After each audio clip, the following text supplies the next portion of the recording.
Long ago, nestled between rolling green hills and a forest that whispered ancient secrets, there was a small village. The people of this village were simple and kind. They grew rice and vegetables, cared for animals, and lived close to nature. Among the children of the village were two girls, Mangita and Larina.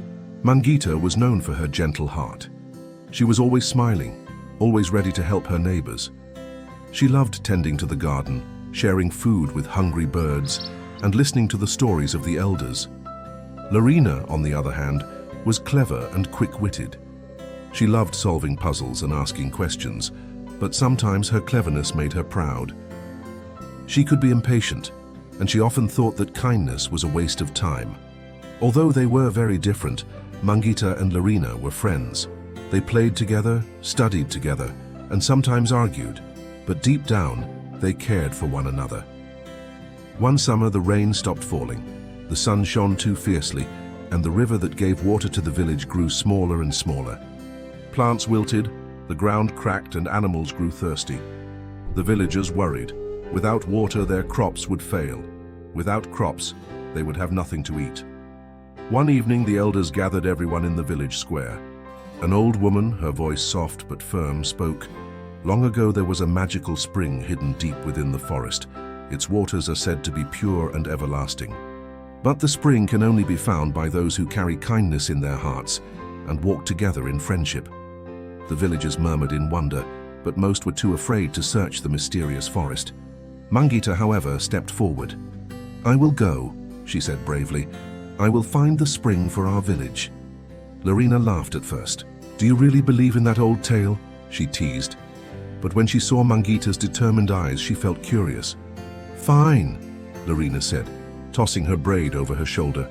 "I'll come with you. You'll need my cleverness anyway." And so the two girls set off together at sunrise. The forest was alive with the hum of insects and the rustle of leaves. Tall trees reached high into the sky, their branches tangled like lace. Shafts of sunlight spilled through the canopy, painting golden patterns on the path.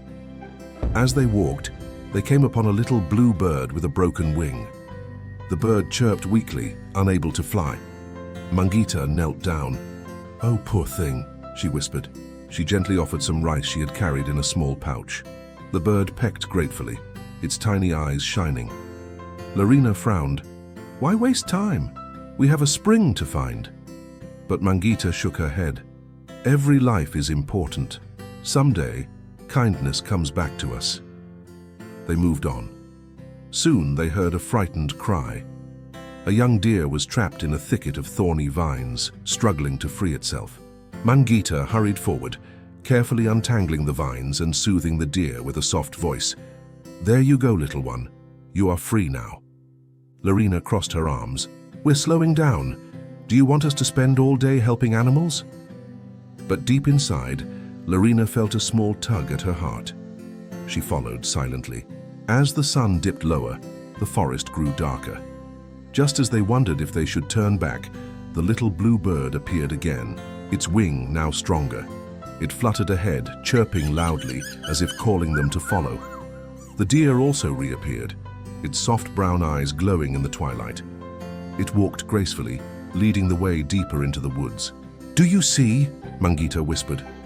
"Our kindness is guiding us." Reluctantly, Larina began to see the truth. She nodded slowly, realizing her friend had been right. At last, they reached a clearing where moonlight poured down like silver rain. In the center lay a pool of crystal-clear water, shimmering as if sprinkled with stars. The magical spring. But when the girls stepped closer, the water grew still and silent. A voice soft as the wind echoed, "Only when your hearts beat as one in friendship will the spring flow for your village." Larina froze. She remembered all the times she had been impatient, all the times she had mocked Mangita's kindness. Tears welled in her eyes. "I'm sorry," she whispered. "I've been proud and unkind, but I don't want to lose your friendship. Please, Mangita, will you forgive me?" Mangita smiled gently, reaching out her hand. "Of course, Larina. True friendship forgives." They held hands, their hearts full of kindness and love. Suddenly the spring bubbled and sparkled. Water gushed forth, clear and fresh, flowing into the ground and spreading like veins of silver light. The stream wound its way back to the village, filling empty wells, reviving the fields, and quenching the thirst of animals. Flowers bloomed, trees grew tall again, and laughter filled the air. The bluebird sang joyfully from a branch, and the deer bowed its head gracefully as if saying farewell. Mangita and Larina smiled at one another. The spring had not only brought water, but had also healed their friendship. When the girls returned, the villagers gathered in amazement. "Our fields are green again," cried the farmers. "The wells are full," shouted the children. The old woman smiled knowingly. "You see," she said, "true magic comes from hearts that care for others and walk together in friendship." From that day on, Mangita and Larina were celebrated as heroes. But more importantly, they became the closest of friends, helping each other and teaching the village that kindness always brings miracles.